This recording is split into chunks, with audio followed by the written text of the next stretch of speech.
I'm on a mission to catch every fish in Oregon live on stream. In the first episode, we got our first catch, but that just means we have a lot more work to do. I guess it's time to show you my secret weapon. You see, there is a secret fishing spot where ODFW got a little bit lazy and created my favorite loophole.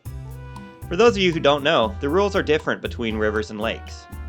Generally, lakes have more relaxed rules and bigger bag limits, while streams have tighter regs, but it's a lot easier to catch fish in streams. Now, I don't want to get into the specifics, but due to a decision ODFW made to save time and money, this part of the river is legally a lake. That allows us to use worms, keep more fish, and target more species, while getting all the benefits of flowing oxygen-rich water. However, the spot does have one potential downside. It requires a huge adventure to get to. First, you have to walk 1.5 miles down closed dirt roads until you find an old campsite.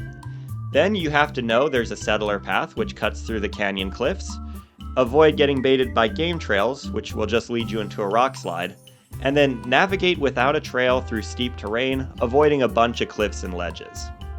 And no, this trail is not on all trails or any other map. You have to just know where to go. After braving the slopes, you'll find yourself in one of my favorite spots in Central Oregon. There's almost no human traffic, tons of wildlife, no cell service, and the main reason we're here, fish that have never seen a hook before. All that's left to do is head down to a lush campsite, set up a high-low rig, cast it out, and relax in the sun. Alright, I can tell this part of the video is going to be boring, so let's just leave this clip playing and I'll show you something cool. You guys see all these small river rocks? It's kind of weird that they're this high above the water, right? Well, it turns out they came from above, not below. You see, for the last 5 million years or so, this river has been slowly carving through a massive lava flow. In those eons, plenty of rocks fell into the flow, got tumbled around, and settled deep into the earth. Then, every time the river hit a soft spot in the lava, it suddenly shifts left or right, leaving those rocks behind. Today, you'll find these rock outcrops where the eroding slope unearths these buried riverbeds. But there's an even cooler place to see this. You see, if we go about 500 feet above the river, we can see the original riverbed. This part of the river started when the canyon was still in its infancy, and you can see from how deep and compact the rock is, the river was here for a long time. Oh wait, hang on, the rod's shaking. We finally got our first customer. I mean, it's not putting up much of a fight, but it is a fish. Sure enough, it was a legal and pretty small rainbow trout. Normally I wouldn't keep a little goober like this, even though it does meet the size requirement, but since he inhaled the hook, I doubt he'll survive if I release him. I tried fishing at this spot for a few more minutes, but just wasn't getting any more bites. To keep the stream interesting, I packed up my gear and started walking to the lake. I mean, we're already at the lake. Go away. Anyway, the action here was certainly different. I was getting a bunch of bites, but the fish would avoid the hook or bite lightly, so I couldn't reel them in. Since this area is accessible by boat, I assume the fish here are a lot more educated about hooks and worms. After a couple hours, it was clear this section wasn't working out, so I headed back to the campsite. I set up my poles again, cast out, and started to wait. As the sun got lower in the sky, I started packing up the live stream server, and then suddenly... Ooh, hold up. Chat, remember what I said about holding up for the last second?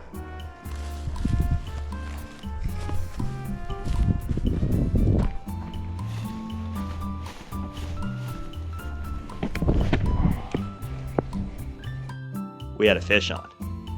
And this one was a juicer. I could immediately tell he was trying to hide behind the rocks, so to avoid a repeat of last episode, I tensioned the line and moved a lot closer. After a little bit of persuasion, I got him around the rocks and got a glimpse of what I was fighting, and it was a tank. Unfortunately, I forgot the net by the server, which means I have to check and land this fish carefully. The first step was just tiring the fish out. I'm on 8-pound line and he's about a 3-pound trout. He's unlikely to snap the line trying to unhook himself, but if I bring him to the shore too early, he'll panic, thrash around, and probably break the line. I just had to keep him in this holding pattern, making sure he couldn't get the hook off, and also making sure the drag was loose enough to not cause any problems. After the fish was exhausted, I brought him up to the rock for an inspection. You see, this lake has a small number of wild steelhead, so I spent the next minute or two looking for identifying marks on the tail or fin. After being pretty sure it was a rainbow, I popped him out of the water and took him back to my station for measuring. While you can see the fish, I want to answer a common question. How did I know it's a rainbow and not a steelhead? And the short answer is I don't. These are the same species, so there's no definitive way to tell them apart, but since the fish adapts its body shape and colors to the environment, there are a few things that'll give you a hint. For example, white marks on the pelvic fin, a forked tail, and spots on the tail are all sign that this is most likely a rainbow. I also caught them in March, which is not when the steelhead usually appear. That said, again, there's no definitive way to tell. This in theory could be a steelhead, so ODFW has a simple rule. If you catch it in a lake, it is legally a rainbow trout every time. If you catch it in salt or brackish water, it is legally a steelhead every time. And lastly, if you catch it in a river, the size determines whether it's a steelhead or a trout. This big boy clocked in at 21 inches.